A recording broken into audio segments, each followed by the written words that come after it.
3 মাসে খেলাপি ঋণ বেড়েছে ৭৪,০০০ কোটি টাকা। বাংলাদেশ ব্যাংকের প্রতিবেদন।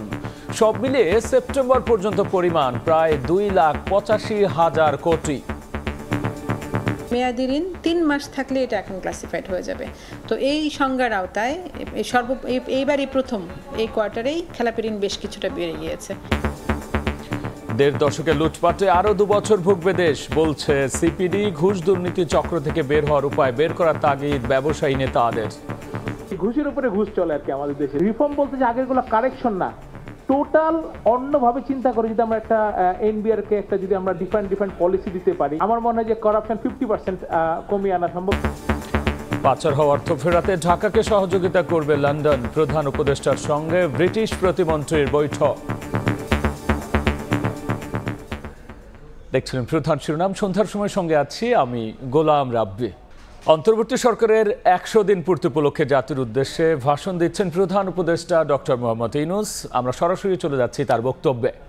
সন্তানদের যারা এই বিপ্লবে অংশগ্রহণ করেছে, অন্তর্বর্তীকালীন সরকারের প্রথম 100 দিন অতিক্রম করলাম।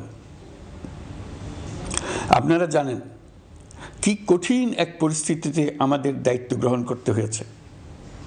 ছাত্র শ্রমিক জনতার অভূতপূর্ব গণ অভ্যুত্থানের পর ফ্যাসিস্ট সরকার প্রধান পালিয়ে গেলে দেশ সরকার শূন্য হয় সাময়িকভাবে। পুলিশ প্রশাসন এই সময় সম্পূর্ণ নিষ্ক্রিয় হয়ে পড়লে উদ্বেগজনক এক পরিস্থিতির সৃষ্টি হয়। স্বৈরশাসনে বিপর্যস্ত এই দেশকে আমাদের সবাইকে মিলে পুনর্গঠন করতে হচ্ছে। জুলাই আগস্ট বিপ্লবের পর আমরা এমন একটি দেশ হাতে পেয়েছি যার সর্বত্র ছিল বিশৃঙ্খলা। স্বৈরশাসন টিকিয়ে রাখতে আইন শৃঙ্খলা বাহিনীকে জনগণের মুখোমুখি দাঁড় করিয়ে দেওয়া হয়েছিল। বিপ্লব চলাকালে প্রায় ১,৫০০ ছাত্র শ্রমিক জনতার শহীদে মৃত্যু হয়। আমাদের সরকার প্রতিটি মৃত্যুর তথ্য অত্যন্ত যত্নের সাথে জোগাড় করছে। এই বিপ্লবে আহত হয়েছে ১৯,৯৩১ জন। আহতদের জন্য ঢাকার ১৩টি হাসপাতাল সহ বিভিন্ন বিশেষায়িত হাসপাতালে চিকিৎসার ব্যবস্থা করা হয়েছে। প্রতিদিনই তালিকায় আরও নতুন নতুন শহীদের তথ্য যোগ হচ্ছে, যারা স্বৈরাচারের আক্রোশের শিকার হয়ে এই পৃথিবী ছেড়ে চলে গেছেন। প্রতিটি হত্যার বিচার আমরা করবই। জুলাই আগস্ট হত্যাকাণ্ডের বিচারের যে উদ্যোগ আমরা নিয়েছি তার কাজও বেশ ভালোভাবে এগিয়ে যাচ্ছে। পতিত স্বৈরাচার শেখ হাসিনাকেও আমরা ভারতের কাছ থেকে ফেরত চাইব। কেবল জুলাই আগস্ট হত্যাকাণ্ডই নয়, আমরা গত 15 বছরে সব অপকর্মের বিচার করব। অসংখ্য মানুষ গুম হয়েছে, খুন হয়েছে। এই সময় আমরা গুমের তদন্তে একটা কমিশন গঠন করেছি। কমিশন প্রধান আমাকে জানিয়েছেন অক্টোবর পর্যন্ত তারা ১৬০০ গুমের তথ্য পেয়েছেন। তাদের ধারণা এই সংখ্যা ৩,৫০০ ছাড়িয়ে যাবে। অনেকেই কমিশনের কাছে গুমের অভিযোগ করতে ভয় পাচ্ছেন, এই ভেবে যে অভিযুক্ত ব্যক্তিদের দ্বারা তারা আবার আক্রান্ত হতে পারেন, ক্ষতিগ্রস্ত হতে পারেন। আমি আপনাদের আশ্বস্ত করতে চাই, আপনারা দ্বিধাহীন চিত্তে কমিশনকে আপনাদের অভিযোগ জানান। কারো সাধ্য নাই আপনাদের গায়ে আবার হাত দেয়। গুম কমিশনের সদস্যদের কাছে ভুক্তভোগীদের যে বিবরণ আমরা পেয়েছি তা অত্যন্ত মর্মান্তিক। জুলাই আগস্টের বিপ্লবের পর ছাত্রছাত্রীরা শহর বন্দরের দেয়ালে দেয়ালে তাদের মনের কথা লিখেছে। তাদেরও আগে যারা গুমের শিকার হয়েছে প্রতিটি গোপন আস্তানার দেয়ালে দেয়ালে তারা লিখে গেছেন তাদের কষ্টের মর্মস্পর্শী বিবরণ। তাদের এইসব কষ্টের কথা শুনে আমাদের হৃদয় কেঁপে উঠেছে। এসবের সঙ্গে জড়িতদের আমরা বিচারের কাঠগড়ায় দাঁড় করাবই। অভিযুক্ত যত শক্তিশালী হোক, যে বাহিনীরই হোক, তাকে ছাড় দেওয়ার কোনো সুযোগ নেই। কেবল দেশে নয়, গুম, খুন ও জুলাই আগস্ট গণহত্যার সাথে জড়িতদের আমরা আন্তর্জাতিক আদালতেও বিচারের উদ্যোগ নিয়েছি। ইন্টারন্যাশনাল ক্রিমিনাল কোর্টের প্রধান কৌশলী করিম খানের সঙ্গে আমার এই ব্যাপারে ইতিমধ্যে কথা হয়েছে। আইনশৃঙ্খলা রক্ষাকারী বাহিনীগুলোর কোনো সদস্য কিংবা অন্য কেউ যাতে হত্যা, গুমসহ এই ধরনের কোনো অপরাধে জড়িয়ে পড়তে না পারে, এই জন্য আমরা গুম বিরোধী আন্তর্জাতিক সনদে স্বাক্ষর করেছি। আপনারা দেখেছেন জাতিসংঘের আন্তর্জাতিক মানবাধিকার বিষয়ক হাই কমিশনার ফলকার তুর্ক সম্প্রতি বাংলাদেশ সফর করেছেন। জাতিসংঘ জুলাই আগস্ট হত্যাকাণ্ডের তদন্তে আমাদের সহযোগিতার হাত বাড়িয়ে দিয়েছেন। ডিসেম্বর প্রথম সপ্তাহে তারা আমাদেরকে তাদের রিপোর্ট হস্তান্তর করার প্রতিশ্রুতি দিয়েছে। অতীতের গুমের ঘটনাগুলো তদন্ত কাজেও আমরা নিয়মিত তাদের সঙ্গে যোগাযোগ রক্ষা করে চলেছি। মানবাধিকার রক্ষায় সহযোগিতা করতে ঢাকায় তারা তাদের জনবল বাড়ানোর প্রস্তাব দিয়েছে। আমরা এই প্রস্তাব গ্রহণ করেছি। প্রিয় দেশবাসী, আমি আগেও জানিয়েছি, আবারও জানাচ্ছি, গণ অভ্যুত্থানে সকল শহীদদের পরিবারকে পুনর্বাসন করা হবে, একজনও বাদ যাবে না। সকল আহত শিক্ষার্থী, শ্রমিক, জনতার চিকিৎসার সম্পূর্ণ ব্যয় সরকার বহন করবে। আহতদের দীর্ঘমেয়াদী এবং ব্যয়বহুল চিকিৎসা এবং শহীদদের পরিবারের দেখাশোনার জন্য স্বাস্থ্য মন্ত্রণালয়ের নেতৃত্বে একটি পূর্ণাঙ্গ তালিকা প্রস্তুত করা হয়েছে। প্রতিটি শহীদ পরিবারকে সরকারের পক্ষ থেকে ৩০ লক্ষ টাকা দেওয়া হচ্ছে। যারা বুলেটের আঘাতে তাদের দৃষ্টিশক্তি হারিয়েছেন তাদের চিকিৎসার জন্য নেপাল থেকে কর্নিয়া আনার ব্যবস্থা করা হয়েছে এবং যাদের প্রয়োজন তাদেরকে সরকারের পক্ষ থেকে বিদেশে চিকিৎসার জন্য পাঠানো হচ্ছে। জুলাই অভ্যুত্থানের কোনো শহীদ এবং আহত ছাত্র, শ্রমিক চিকিৎসা সেবা এবং পুনর্বাসন পরিকল্পনা থেকে বাদ যাবে না। এটি অন্তর্বর্তীকালীন সরকারের অঙ্গীকার। এই গণ অভ্যুত্থানের শহীদের স্মৃতি ধরে রাখতে গঠিত জুলাই শহীদ স্মৃতি ফাউন্ডেশন বেশ পাকাপোক্তভাবে তাদের কাজ শুরু করেছে। এই ফাউন্ডেশনকে সরকার ১০০ কোটি টাকা অনুদান দিয়েছে। এছাড়াও জুলাই আগস্ট বিপ্লবে শহীদ পরিবারের পুনর্বাসন ও আহতদের সর্বোত্তম চিকিৎসা নিশ্চিত করার জন্য সমাজ কল্যাণ মন্ত্রণালয়ের পক্ষ থেকে $5 মিলিয়ন একটি বরাদ্দ প্রস্তাব অর্থনৈতিক সম্পর্ক বিভাগের মাধ্যমে বিশ্ব ব্যাংকে পাঠানো হয়েছে। পতিত স্বৈরাচার পুলিশকে দলীয় কর্মীর মতো ব্যবহার করেছে। বাধ্য হয়ে তাদের অনেকেই গণহত্যায় অংশ নিয়েছেন। খুবই স্বাভাবিক প্রতিক্রিয়া হিসেবে তারা জনরোষের শিকার হয়েছেন। এতে তাদের মনোবল অনেক কমে যায়। আমরা পুলিশের মনোবল ফিরিয়ে এনে তাদের আবার আইন শৃঙ্খলা রক্ষায় কাজে লাগানোর চেষ্টা করছি। এই ক্ষেত্রে অনেক দৃশ্যমান উন্নতিও হয়েছে। আইন শৃঙ্খলা রক্ষায় বাংলাদেশ সেনাবাহিনীকেও কিছু নির্বাহী ক্ষমতা দেওয়া হয়েছে, যা পরিস্থিতির দৃশ্যমান উন্নতিতে সহায়তা করেছে। আমি আপনাদের সবাইকে ধন্যবাদ জানাই। কঠিন এই সময়ে আপনারা সবাই অপরিসীম ধৈর্যের পরিচয় দিয়েছেন। ধন্যবাদ জানাই দেশের রাজনৈতিক দলের নেতৃবৃন্দকে। তারা তাদের কর্মীদের শান্ত থাকার আহ্বান জানিয়েছেন। প্রতিশোধ স্পৃহায় লিপ্ত হয়ে কেউ যাতে হানাহানিতে জড়িয়ে না পড়ে সেই আহ্বান জানিয়েছেন। আপনাদের সবাই এই আহ্বানে সাড়া দিয়েছেন।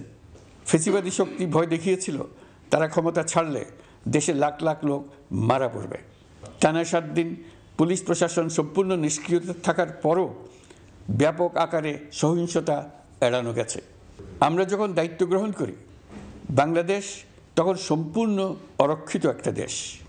এই সময় ধর্মীয় সংখ্যালঘুদের মধ্যে অহেতুক আতঙ্ক ছড়ানোর চেষ্টা করা হয়েছে। কয়েকটি ক্ষেত্রে তারা সহিংসতারও শিকার হয়েছেন।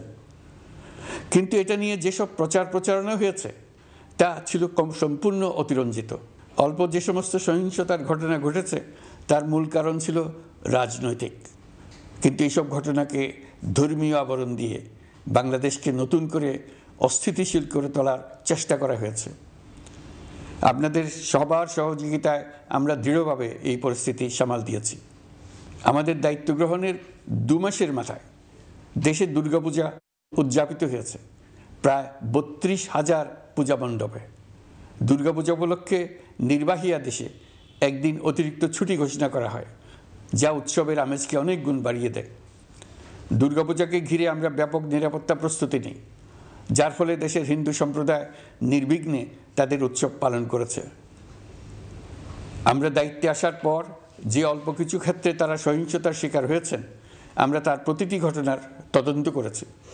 শুধু হিন্দু সম্প্রদায় নয়, দেশের কোনো মানুষই যাতে কোনো রকম সহিংসতার শিকার না হয় সেজন্য আমরা যথাসাধ্য চেষ্টা করছি এবং সবসময় সে চেষ্টা করে যেতে থাকব।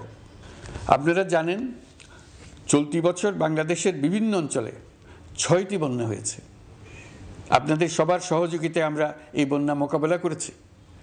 বাংলাদেশের দেশপ্রেমিক সশস্ত্র বাহিনী বন্যা মোকাবেলায় জনগণের সাথে কাঁধে কাঁধ মিলিয়ে কাজ করেছে। বন্যা মোকাবেলা ও বন্যা পরবর্তী পুনর্বাসনের লক্ষ্যে বিশ্বব্যাংকের 250 মিলিয়ন মার্কিন ডলার অনুদান এবং স্থানীয় অনুদানের মাধ্যমে 100 কোটি টাকারও বেশি অর্থ সংগ্রহ করা হয়েছে। বন্যার ফলে অনেক জায়গায় ফসলহানি হয়েছে, ব্যাহত হয়েছে পণ্য সরবরাহ শৃঙ্খল। বন্যা পরবর্তী সময়ে বাজারে শাকসবজি সহ নিত্য প্রয়োজনীয় পণ্যের দাম বেড়েছে, ফলে আপনাদের কষ্ট হয়েছে। নিত্য পণ্যের দাম সহনীয় পর্যায়ে রাখতে আমরা যথাসাধ্য চেষ্টা করছি। বাজারে ডিমের সরবরাহ বাড়ানোর জন্য আমরা 9.5 কোটি ডিম আমদানির অনুমতি দিয়েছি। এই জন্য প্রয়োজনীয় শুল্ক ছাড়ও দেওয়া হয়েছে। মধ্যস্বত্বভোগীদের দৌরাত্ম্য কমিয়ে ডিমের উৎপাদকরা যাতে সরাসরি বাজারে ডিম সরবরাহ করতে পারে সেই উদ্যোগও নেওয়া হয়েছে। মানুষ যাতে স্বল্প মূল্যে কৃষিপণ্য কিনতে পারে সেজন্য রাজধানী সহ বিভিন্ন স্পটে সরকারি কিছু পণ্য বিক্রি করা হচ্ছে। টিসিবির মাধ্যমে 1 কোটি নিম্ন আয়ের ফ্যামিলি কার্ডের মধ্যে 57 লাখকে স্মার্ট কার্ডে রূপান্তরিত করা হয়েছে। বন্যার ফলে চালের উৎপাদন ব্যাহত হওয়ায় চাল আমদানিতে শুল্ক ছাড় দেওয়া হয়েছে। আসন্ন রমজানে নিত্য প্রয়োজনীয় দ্রব্যের সরবরাহ এবং দাম যাতে স্বাভাবিক থাকে এই জন্য সরকারের বিভিন্ন কর্তৃপক্ষ ব্যবসায়ীদের সাথে নিয়মিত বৈঠক করে যাচ্ছে। দ্রব্যমূল্য নিয়ে আমাদের কোনো লুকোছাপা নেই। মূল্যস্ফীতির পূর্ণ তথ্য জনগণের সামনে তুলে ধরা হচ্ছে। মূল্যস্ফীতি রোধে উচ্চ সুদের হার নির্ধারণ সহ একাধিক নীতিগত সিদ্ধান্ত নেওয়া হয়েছে, যার মধ্যে রয়েছে শস্য আমদানিতে এলসি সীমা অপসারণ এবং সরবরাহ চেইন সংক্ষিপ্ত করা। সামান্য হলেও জ্বালানি তেলের মূল্য কমানো হয়েছে। শিল্প কারখানায় গ্যাসের সরবরাহ বাড়ানোর উদ্যোগ নেওয়া হয়েছে যাতে স্থানীয় পর্যায়ে উৎপাদন ব্যাহত না হয় এবং রপ্তানি ক্ষতিগ্রস্ত না হয়। গণশুনানি ছাড়া নির্বাহী আদেশে বিদ্যুৎ গ্যাসের দাম না বাড়ানোর সিদ্ধান্ত নেওয়া হয়েছে। পরিবহন খাতে চাঁদাবাজি বন্ধের চেষ্টা করা হচ্ছে। আমরা আশা করি বাজারে পণ্যমূল্য কমিয়ে আনতে এটা ভূমিকা রাখবে। নেপাল থেকে পানি বিদ্যুৎ বাংলাদেশে আনার ব্যবস্থা করা হয়েছে। দৈনন্দিন রাষ্ট্র পরিচালনার পাশাপাশি আমাদের ভবিষ্যতের বাংলাদেশ বিনির্মাণের কথাও ভাবতে হচ্ছে। আপনারা সবাই জানেন আমাদের সবচেয়ে গুরুত্বপূর্ণ কাজ হচ্ছে একটি অবাধ সুষ্ঠু নির্বাচন আয়োজনের মধ্য দিয়ে নির্বাচিত সরকারের কাছে দায়িত্ব হস্তান্তর। আমরা রাজনৈতিক দলগুলোর সঙ্গে আমাদের নিয়মিত যোগাযোগ অব্যাহত রেখেছি। বিভিন্ন ইস্যুতে তাদের মতামত নিয়ে যাচ্ছি।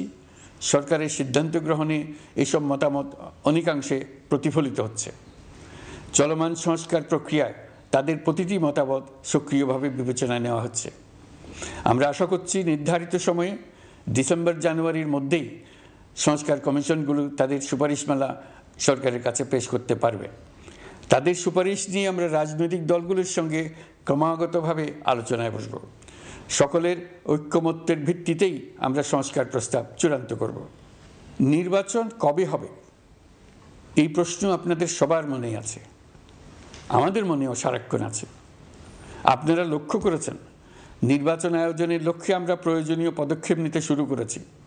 কয়েকদিনের মধ্যে নির্বাচন কমিশন গঠন হয়ে যাবে। তারপর থেকে নির্বাচন আয়োজন করার সমস্ত দায়িত্ব তাদের উপর বর্তাবে। নির্বাচন কমিশন ভোটার তালিকা হালনাগাদ সহ আরও কিছু কাজ শুরু করে দিতে পারবে, যা একটা অবাধ নির্বাচনের সাথে সরাসরি সম্পৃক্ত। প্রথমবারের মতো প্রবাসী বাংলাদেশিরা পোস্টাল ব্যালটের মাধ্যমে যাতে তাদের ভোটাধিকার প্রয়োগ করতে পারে সে লক্ষ্যেও সরকার কাজ করছে।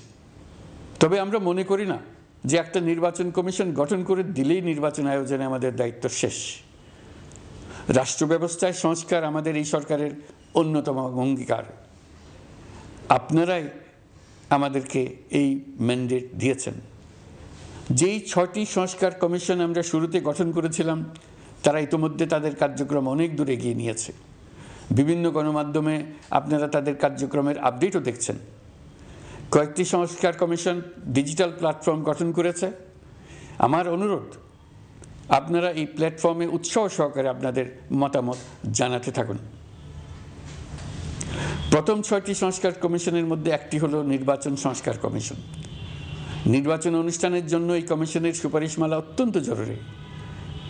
তাদের প্ল্যাটফর্মে যান, আপনার মতামত খোলাখুলিভাবে তুলে ধরুন।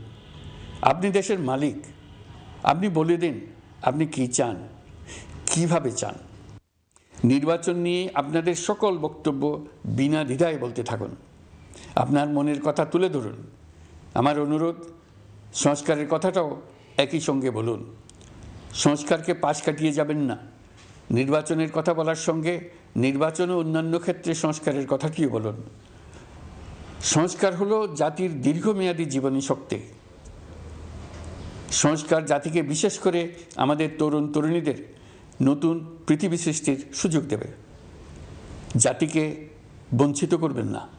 নির্বাচন আয়োজনে যে সংস্কার কমিশনের সুপারিশমালায় রাজনৈতিক দলসমূহ এবং দেশের সকল মানুষের মতামত অপরিহার্য, সেই কমিশন হলো সংবিধান সংস্কার কমিশন। এই সুপারিশমালার যে অংশ সকলের কাছে গ্রহণযোগ্য হবে তার ভিত্তিতে নির্বাচনী আইন সংশোধন করতে হবে। সমান্তরালভাবে ভোটার তালিকাও হালনাগাদ করার প্রক্রিয়া চলতে থাকবে। আমি নিশ্চিত নই সংস্কার প্রস্তাবসমূহ বাস্তবায়নের সুযোগ আমরা কতটুকু পাব, তবে আমি আপনাদের কথা দিচ্ছি, আপনারা সুযোগ দিলে প্রয়োজনীয় কিছু অত্যাবশ্যকীয় সংস্কার কাজ শেষ করেই আমরা আপনাদের কাঙ্ক্ষিত নির্বাচন আয়োজন করব। ততদিন পর্যন্ত আমি আপনাদের ধৈর্য ধারণ করার অনুরোধ করব। আমরা চাইব আমরা যেন এমন একটি নির্বাচন ব্যবস্থা সৃষ্টি করতে পারি যা যুগ যুগ ধরে অনুসরণ করা যাবে। এর ফলে সাংবৎসরিক রাজনৈতিক সংকট থেকে আমাদের দেশ রক্ষা পাবে। এই জন্য প্রয়োজনীয় সময়টুকু আমি আপনাদের কাছ থেকে চেয়ে নিচ্ছি। নির্বাচনী সংস্কারের সিদ্ধান্ত হয়ে গেলে খুব দ্রুত আপনারা নির্বাচনের রোডম্যাপও পেয়ে যাবেন। অন্তর্বর্তী সরকার সৃষ্টি হয়েছে রাজনীতিকে নীতির কাঠামোয় আনার জন্য এবং রাজনীতির জন্য নতুন পরিবেশ সৃষ্টির নিবিড় আকাঙ্ক্ষা থেকে। এই আকাঙ্ক্ষা পূরণ করা থেকে জাতিকে বঞ্চিত করবেন না। নির্বাচনের ট্রেন যাত্রা শুরু করেছে, এটা আর থামবে না, কিন্তু যেতে যেতে আমাদের অনেকগুলো কাজ সেরে ফেলতে হবে। এই ট্রেন শেষ স্টেশনে কখন পৌঁছবে সেটা নির্ভর করবে কত তাড়াতাড়ি আমরা তার জন্য রেল লাইনগুলো বসিয়ে দিতে পারি, আর তা হবে রাজনৈতিক দলসমূহের ঐক্যমত্যের মাধ্যমে। ইতিমধ্যে অন্যান্য সংস্কার কমিশনের সুপারিশমালা নিয়ে আলাপ চলতে থাকবে। নির্বাচন ছাড়াও আরও গুরুত্বপূর্ণ সংস্কার করার ব্যাপারে ঐক্যমত গঠনের জন্য অতিরিক্ত সময় প্রয়োজন হতে পারে।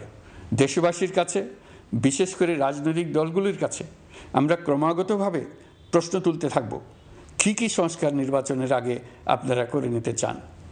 নির্বাচনের আয়োজন চলাকালীন কিছু সংস্কার হতে পারে। সংস্কারের জন্য নির্বাচনকে কয়েক মাস বিলম্বিতও করা যেতে পারে। আমরা দুদিন পরে চলে যাব, কিন্তু আমাদের মাধ্যমে জাতির জন্য যে ঐতিহাসিক সুযোগ সৃষ্টি হলো, সেই সুযোগটা যেন কোনো রকমই হাতছাড়া করে না দিই, এটার ব্যাপারে দৃঢ় থাকার জন্য আমি দলমত, নারী পুরুষ, ধর্ম, তরুণ বৃদ্ধ, ছাত্র, ব্যবসায়ী, শ্রমিক, কৃষক নির্বিশেষে সবার কাছে আহ্বান জানাচ্ছি। আশা করি আপনারা আমার এই আবেদন গ্রহণ করবেন। দেশে সংগঠিত অন্যান্য অপরাধের বিচার প্রক্রিয়া ত্বরান্বিত করার জন্য দেশের বিভিন্ন জেলায় সহস্রাধিক প্রসিকিউটর নিয়োগ দেওয়া হয়েছে। হাইকোর্টে ইতিমধ্যে নিয়োগ দেওয়া হয়েছে 23 জন নতুন বিচারক। বিচার বিভাগকে ঘুষ ও দুর্নীতিমুক্ত করার জন্য সম্ভব সব ধরনের চেষ্টাই করা হচ্ছে। বিচারপতিদের নিয়মতান্ত্রিক উপায়ে শাস্তিমূলক ব্যবস্থা গ্রহণের জন্য সুপ্রিম জুডিশিয়াল কাউন্সিল পুনর্বহাল করা হয়েছে। শুধু বিচার বিভাগই নয়, সর্বগ্রাসী দুর্নীতির হাত থেকে দেশের সব খাতকেই রক্ষা করতে আমরা সচেষ্ট হয়েছি। দুর্নীতি দমন কমিশন পুনর্গঠনের কাজ প্রায় শেষ পর্যায়ে। দুর্নীতি ও অর্থ পাচারে অভিযুক্ত প্রভাবশালী 150 ব্যক্তির তালিকা তৈরি এবং 79 জনের বিরুদ্ধে অনুসন্ধান শুরু হয়েছে। 15% হারে আয়কর পরিশোধ করে অপ্রদর্শিত পরিসম্পদ অর্থাৎ কালো টাকা সাদা করার বিধান বাতিল করা হয়েছে। সরকারি কার্যক্রমকে গতিশীল করতে বিভিন্ন পর্যায়ের 19,084 জন কর্মকর্তা কর্মচারীকে পদোন্নতি, 13,429 জনকে বদলি এবং 12,636 জনের বিরুদ্ধে শাস্তিমূলক ব্যবস্থা গ্রহণ করা হয়েছে। সাংবিধানিক প্রতিষ্ঠান পাবলিক সার্ভিস কমিশন পুনর্গঠন করা হয়েছে। কুখ্যাত সাইবার সিকিউরিটি আইন বাতিলের নীতিগত সিদ্ধান্ত হয়েছে। এই আইনের অধীনে হওয়া যেসব মামলা মানুষের মত প্রকাশের অধিকারের সাথে সম্পর্কিত সেগুলো প্রত্যাহার করা হয়েছে। এছাড়াও 133টি আইন বিধিবিধান তৈরি ও সংশোধন করা হয়েছে। 353টি গুরুত্বপূর্ণ নীতি নির্ধারণী সিদ্ধান্ত গ্রহণ করা হয়েছে। ছাত্রছাত্রীদের দাবি মেনে ইতিমধ্যে সরকারি চাকরির বয়সসীমা 32-এ উন্নীত করা হয়েছে। আমরা জানি আমাদের কাছে আপনাদের আরও অনেক দাবি দেওয়া আছে। দীর্ঘদিনের অপশাসন, অত্যাচার, অনাচারের ফলে আপনাদের মনে অনেক ক্ষোভ পঞ্জীভূত হয়েছে। দেশে বাক স্বাধীনতা না থাকায় আমরা কেউ আমাদের মতামত, দাবি দাওয়া প্রকাশ করতে পারিনি। আমরা আপনাদের প্রতিটি দাবির প্রতি সহানুভূতিশীল। আমরা ধৈর্য সহকারে আপনাদের কথা শুনতে চাই, কিন্তু সেজন্য আপনারা সড়ক অবরোধ করে জনদুর্ভোগ সৃষ্টি করলে আমাদের সকলেরই অসুবিধা হয়। আমাদের একান্ত অনুরোধ, আপনারা নির্দিষ্ট চ্যানেল মেনটেন করে আপনাদের দাবি দেওয়া পেশ করবেন। আমাদের বৃহৎ রপ্তানি পণ্য গার্মেন্টস শিল্পে গত কিছুদিন ব্যাপক অস্থিরতা বিরাজ করছে। ফ্যাসিস্ট সরকারের সুবিধাভোগী বেশ কিছু গার্মেন্টস মালিক পালিয়ে যাওয়ায় শ্রমিকদের বেতন ভাতা নিয়ে অনিশ্চয়তা তৈরি হয়েছে। অন্য অনেক কারখানাও শ্রমিকদের ন্যায্য বেতন সহ অন্যান্য সুবিধা থেকে বঞ্চিত ছিল। শ্রমিকরা তাদের দীর্ঘদিনের বঞ্চনার প্রতিবাদ জানাতে এবং অনিশ্চয়তা থেকে মুক্তি পেতে রাস্তায় নেমে আসে। আমরা তাদের কথা শুনেছি, তাদের আলোচনার টেবিলে নিয়ে আসতে পেরেছি। আমরা অত্যন্ত আনন্দিত যে মালিক শ্রমিকের মধ্যে 18 দফার একটা ব্যাপক ভিত্তিক চুক্তি স্বাক্ষরিত হয়েছে। বড় ধরনের কোনো সহিংসতা ছাড়াই আমরা শ্রমিক অসন্তোষ নিরসন করতে পেরেছি।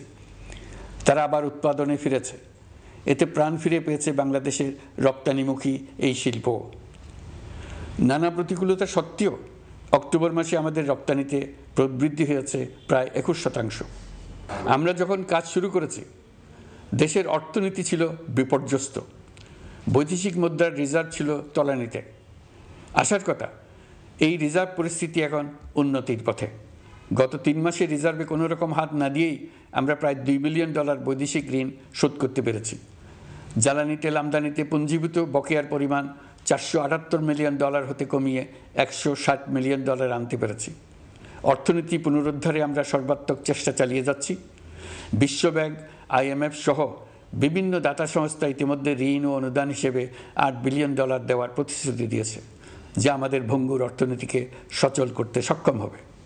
পতিত সরকার আমাদের জন্য যে ভঙ্গুর অর্থনৈতিক পরিস্থিতি রেখে গিয়েছে, তাতে রাজস্ব আদায়ে গতি আনতে হিমশিম খেতে হচ্ছে জাতীয় রাজস্ব বোর্ডকে। এর মধ্যেও জুলাইয়ের নেতিবাচক অবস্থা থেকে অক্টোবর নাগাদ রাজস্ব আদায়ে 9.9% প্রবৃদ্ধি অর্জিত হয়েছে। আগের অর্থ বছরের সংশোধিত বাজেটে বিপুল রাজস্ব ঘাটতি ছিল, যে কারণে এবার শুরু থেকেই রাজস্ব আদায়ের লক্ষ্যমাত্রা অনেক বেড়ে যায়। এর ফলে স্বৈরাচার পতনের পরবর্তী 3 মাসে 9.9% রাজস্ব বৃদ্ধির পরেও লক্ষ্যমাত্রার বিপরীতে 23%-এর বেশি ঘাটতি থেকে যায়। রাজস্ব আদায়ের গতি আনতে আমি এখন অনলাইনে আয়কর রিটার্ন জমা দিতে উৎসাহিত করছি। আন্তর্জাতিক সাহায্য সংস্থা, বিশ্বব্যাংক, IMF, UNDP ইত্যাদি প্রধানদের সঙ্গে আমার দীর্ঘ বৈঠক হয়েছে। তারাও বাংলাদেশকে নতুনভাবে এবং সর্বাত্মকভাবে সাহায্যের জন্য তাদের আগ্রহ ব্যক্ত করেছেন। চীনের পররাষ্ট্রমন্ত্রীর সঙ্গে একান্ত বৈঠকে চীনের পক্ষ থেকে যাবতীয় সাহায্যের আশ্বাস দিয়েছেন। 100 দিন আগে আর্থিক দিক থেকে আমরা যে লণ্ডভণ্ড অবস্থা থেকে যাত্রা শুরু করেছিলাম, সেটা এখন অতীত ইতিহাস হয়ে দাঁড়িয়েছে। এই 100 দিনে অর্থনীতি সবল অবস্থানে চলে এসছে। এটা সম্পূর্ণ নিজস্ব নীতিমালা দিয়ে হয়েছে। বলা বাহুল্য, এখনও আমাদের বন্ধুদের কাছ থেকে যে সাহায্যের আয়োজন হয়েছে তা আসা শুরু করেনি। বন্ধু রাষ্ট্রগুলো শুধু যে আমাদের বড় বড় অঙ্কের সাহায্য দিয়ে আসছে তাই নয়, তারা এই সাহায্য দ্রুততম সময়ে আসা শুরু করবে এই প্রতিশ্রুতিও আমাকে দিয়েছেন। এই সাহায্য আসা শুরু করলে আমাদের অর্থনীতি অত্যন্ত মজবুত এবং আকর্ষণীয় অর্থনীতিতে পরিণত হবে। বিদেশি বিনিয়োগকারীরাও নানা রকম বিনিয়োগে উৎসাহিত হয়ে এগিয়ে আসবে। বিনিয়োগকারীদের সঙ্গে এখন থেকে আমরা আলোচনা শুরু করে দিয়েছি। বিশ্বের রাষ্ট্রপুঞ্জের মজলিসে আমরা এখন সম্মানিত এবং প্রশংসিত দেশের অবস্থানে পৌঁছতে পেরেছি। এর কারণে পরাজিত শক্তি নানা কৌশল করেও তাদের দিকে দৃষ্টি আকর্ষণ করতে পারছে না। তারা নানা চেহারা নিয়ে আপনাদের প্রিয়পাত্র হওয়ার চেষ্টা করছে। পরাজিত শক্তির ষড়যন্ত্র থেকে নিজেকে মুক্ত রাখুন, দেশকে মুক্ত রাখুন। এই ব্যাপারে অনড় থাকুন। এমন কিছু করবেন না যা তাদেরকে উৎসাহিত করতে সাহায্য করে। তাদেরকে সকল দিক থেকে নিরাশ করুন। সেটা নিশ্চিত করতে পারলে আমাদের আর কোনো বিষয়ে সংশয় করার প্রয়োজন নেই। সরকারের পক্ষ থেকে আমি নিশ্চয়তা দিচ্ছি, সকল প্রকার সীমাবদ্ধতা সত্ত্বেও আমরা আপনাদেরকে একটা মজবুত অর্থনীতি দিয়ে যাব, ভবিষ্যতে চলার পথকে সহজগম্য করে যাব, নাগরিক অধিকারসমূহ নিশ্চিত করে যাব। বিপক্ষ শক্তি যত শক্তিশালী হোক, নাশকতার যত রকম উদ্ভট পরিকল্পনাই করুক, সব কিছু নস্যাৎ করার জন্য প্রস্তুত থাকুন। এবার যে মুক্তি আমরা অর্জন করেছি তা আমাদের কাছ থেকে কেউ যেন ছিনিয়ে নিতে না পারে, তার জন্য সর্বমুহূর্তে প্রস্তুত থাকুন। আপনারা জেনেছেন পতিত সরকার ও তার দোসররা প্রতি বছর দেশ থেকে 12 থেকে 15 বিলিয়ন ডলার পাচার করেছে। দুর্নীতি বিরোধী সংস্থা ট্রান্সপারেন্সি ইন্টারন্যাশনাল বাংলাদেশ সম্প্রতি এই তথ্য দিয়েছে। পাচার হয়ে যাওয়া এই অর্থ ফিরিয়ে আনার জন্য সম্ভব সকল ধরনের উদ্যোগ আমরা গ্রহণ করেছি। এই কাজে সফল হতে পারলে আমাদের অর্থনীতি আরও গতি পাবে। এই কাজে আমরা বিভিন্ন আন্তর্জাতিক সাহায্য সংস্থার সাহায্য দিচ্ছি। আমি ধন্যবাদ জানাতে চাই বিশ্ব নেতৃবৃন্দকেও। বাংলাদেশের এই সংকটময় সময়ে তারা প্রায় সবাই সহযোগিতার হাত বাড়িয়ে দিয়েছেন। আমি যখন সেপ্টেম্বরে জাতিসংঘের সাধারণ পরিষদের অধিবেশনে যোগ দিই, সে সময় মার্কিন যুক্তরাষ্ট্র, European Union, Canada, Italy, Holland, জাতিসংঘের মহাসচিব সহ বিশ্বের অনেক দেশের সরকার প্রধানের সঙ্গে আমার বৈঠক করার সুযোগ হয়। তারা স্বতঃস্ফূর্তভাবে আমাদের প্রতি সর্বাত্মক সহযোগিতা প্রদানের অঙ্গীকার ব্যক্ত করেছেন। নেপাল, মালদ্বীপ, পাকিস্তান সহ প্রতিবেশী বেশ কয়েকটি দেশের সরকার প্রধানের সঙ্গে আমার বৈঠক হয়েছে, যেখানে আমি সার্ককে পুনর্জীবিত করার কথা বলেছি। দেশে ফিরে আসার পর এসব দেশের রাষ্ট্রদূতগণ যারা ঢাকায় আছেন স্বতঃপ্রবৃত্ত হয়ে আমার সঙ্গে দেখা করে তাদের সরকার প্রধানদের অঙ্গীকার পুনর্ব্যক্ত করে গেছেন। তারা সম্পূর্ণ নতুনভাবে আমাদের জন্য সহায়তার নতুন ছক তৈরি করার কাজ শুরু করেছেন। যেসব রাষ্ট্রদূত দিল্লিতে অফিস করেন তারা দিল্লি থেকে এসে দেখা করে গেছেন। ইউরোপিয়ান ইউনিয়নের 20 দেশের 20 জন রাষ্ট্রদূত দিল্লিতে থাকেন, 7 দেশের 7 রাষ্ট্রদূত ঢাকায় আছেন। দিল্লি থেকে একসঙ্গে 20 জন রাষ্ট্রদূত সহ মোট 27 রাষ্ট্রদূত সমবেতভাবে আমার সঙ্গে বৈঠক করার জন্য আগামী কয়েকদিনের মধ্যে ঢাকায় আসছেন। আগে কখনো ইউরোপিয়ান ইউনিয়নের 27 জন রাষ্ট্রদূত একত্র হয়ে সরকারের সঙ্গে আলোচনায় বসেনি। দিল্লি থেকে এই বিশাল সংখ্যক রাষ্ট্রদূত একসঙ্গে বৈঠক করার জন্য কোনোদিন আসেনি। এবার এই কাজটি করার পেছনে আছে ইউরোপিয়ান ইউনিয়নের সমর্থন প্রকাশ করা এবং অর্থনৈতিক ক্ষেত্রে উচ্চ পর্যায়ের সহযোগিতা গড়ে তোলা। ইতিমধ্যে আমার সঙ্গে দেখা করেছেন সৌদি আরব, সংযুক্ত আরব আমিরাত, ব্রাজিল, তুরস্ক, রাশিয়া, ফিনল্যান্ড, সিঙ্গাপুর, লিবিয়া সহ অনেক দেশের রাষ্ট্রদূত। দ্বিপাক্ষিক নানা সহযোগিতা সহ বাণিজ্য বিনিয়োগ বৃদ্ধির আশ্বাস তারা দিয়েছেন। আমরা প্রবাসী বাংলাদেশিদেরও বেসরকারি খাতে বিনিয়োগ করার জন্য আহ্বান জানাচ্ছি। বাংলাদেশের অর্থনৈতিক উন্নয়নে তরুণদের কর্মসংস্থানের মূলে রয়েছে বেসরকারি খাত। আমাদের বিনিয়োগ বোর্ডের নির্বাহী চেয়ারম্যান 2 শতাধিক বেসরকারি প্রতিষ্ঠানের প্রধান নির্বাহী, উদ্যোক্তা ও বিনিয়োগকারীর সঙ্গে পৃথক পৃথকভাবে বৈঠক করেছেন। নীতির ধারাবাহিকতার অভাব, সরকারি বেসরকারি পর্যায়ে মত বিনিময়ের অভাব, সরকারি অফিসের জটিল প্রক্রিয়া এবং সর্বোপরি দুর্নীতি বিদ্যমান বিনিয়োগকারীদের সমস্যায় ফেলেছে। বিনিয়োগকারীদের উদ্বেগ নিরসনে আমরা অনেকগুলো কাজ করেছি। ইতিমধ্যে সত্যিকারের ওয়ান স্টপ সার্ভিস চালু হয়েছে। বিনিয়োগ সংক্রান্ত চ্যালেঞ্জ সমাধানে আন্তঃমন্ত্রণালয় কমিটি গঠন করা হয়েছে। বেসরকারি খাতের উপদেষ্টা কাউন্সিল ও ডিজিটালাইজেশনের মাধ্যমে সরকারি অফিসে না এসে প্রয়োজনীয় কর্মসম্পাদনের পদক্ষেপ নেওয়া হয়েছে। বিনিয়োগ উন্নয়ন সংস্থা আমাদের অগ্রগতির বিষয়ে সবাইকে মাসিক ভিত্তিতে আপডেট করে যাচ্ছে। আমরা প্রবাসীদের কল্যাণে কাজ করছি। আমার অনুরোধে সংযুক্ত আরব আমিরাত সাজাপ্রাপ্ত 57 জন সহ অন্যান্য বাংলাদেশিকে মুক্তি দিয়েছে। এইসব বাংলাদেশি যাবজ্জীবন কারাবাসের ঝুঁকি নিয়ে ফেসিবাদের বিপক্ষে প্রতিবাদ করেছিল। বাংলাদেশিরা এরকম প্রতিবাদ আরও অনেক দেশেই করেছেন। আমরা তাদের প্রতি কৃতজ্ঞ। কয়েকদিন আগে বাকুতে সংযুক্ত আরব আমিরাতের প্রেসিডেন্ট জনাব শেখ মোহাম্মদ বিন জায়েদ আল নাহিয়ানের সঙ্গে আমার কথা হয়েছে। তাকে বাংলাদেশের পক্ষ থেকে ধন্যবাদ জানিয়েছি। তিনি বলেছেন বাংলাদেশের জন্য যে কোনো সাহায্য লাগলে আমি যেন তাকে জানাই। প্রবাসীদের কল্যাণে আমাদের সরকার সম্ভব সব ধরনের উদ্যোগ গ্রহণ করে যাচ্ছে। আপনারা জানেন মালয়েশিয়ার প্রধানমন্ত্রী আনোয়ার ইব্রাহিম সম্প্রতি বাংলাদেশ সফর করেছেন। 18,000 বাংলাদেশি যারা সব ধরনের আনুষ্ঠানিকতা মেনে চলার পরেও স্বৈরাচারী সরকারের অব্যবস্থাপনার জন্য মালয়েশিয়া যেতে পারেন নাই, তিনি তাদের জন্য মালয়েশিয়ার দ্বার আবার উন্মুক্ত করার আশ্বাস দিয়েছেন। এই লক্ষ্যে আমরা কাজও শুরু করেছি। আপনারা জেনে থাকবেন মালয়েশিয়া আগামী বছর দক্ষিণ পূর্ব এশিয়ার আঞ্চলিক সহযোগিতা সংস্থা আসিয়ানের চেয়ারম্যানের দায়িত্ব নিতে যাচ্ছে। আমরা ইতিমধ্যে আসিয়ানের সদস্য পদের জন্য আবেদন করেছি। মালয়েশিয়ার প্রধানমন্ত্রী আমাদের আবেদন সক্রিয়ভাবে বিবেচনার আশ্বাস দিয়েছেন। একই ধরনের আশ্বাস আমরা পেয়েছি ইন্দোনেশিয়া থেকেও। ইন্দোনেশিয়ার পক্ষ থেকে সে দেশে রাষ্ট্রীয় সফরে যাওয়ার জন্য আমাকে অনুরোধ করেছে। সৌদি আরব সহ বিশ্বের আরও অনেক দেশ আমাদের সঙ্গে সহযোগিতা বৃদ্ধির প্রস্তাব দিয়েছে। প্রথমবারের মতো ওআইসি সদর দপ্তরে আমরা স্থায়ীভাবে রাষ্ট্রদূত নিয়োগ দিয়েছি। তুরস্কের রাষ্ট্রপতি রিসেপ তাইয়েপ এরদোগানের সাথে আগে আমার টেলিফোনে আলাপ হয়েছে। এবার COP29 সম্মেলনে গিয়ে তিনিও তার স্ত্রীর সঙ্গে অত্যন্ত অন্তরঙ্গ পরিবেশে আলোচনা হয়েছে। বাংলাদেশের প্রতি তার বিশেষ সমর্থনের কথা তিনি বারবার প্রকাশ করেছেন। তুরস্কের একটি বাণিজ্য প্রতিনিধি দল ইতিমধ্যে বাংলাদেশ সফর করেছে। তুরস্ক এদেশের সঙ্গে অর্থনৈতিক সম্পর্ক উন্নয়নের জন্য টার্কিশ ইনভেস্টমেন্ট অথরিটি বা টিকা একটি অফিস ঢাকায় স্থাপনের জন্য ঘোষণা দিয়েছে। এর মাধ্যমে তুরস্কের বিনিয়োগ ও বাণিজ্য বৃদ্ধির উদ্যোগ নেওয়া হবে। এ উদ্দেশ্যে চলতি মাসে একটি উচ্চ ক্ষমতা সম্পন্ন দল তুরস্ক থেকে বাংলাদেশে আসছেন। প্রিয় দেশবাসী, নতুন হজ প্যাকেজ ঘোষণা করা হয়েছে।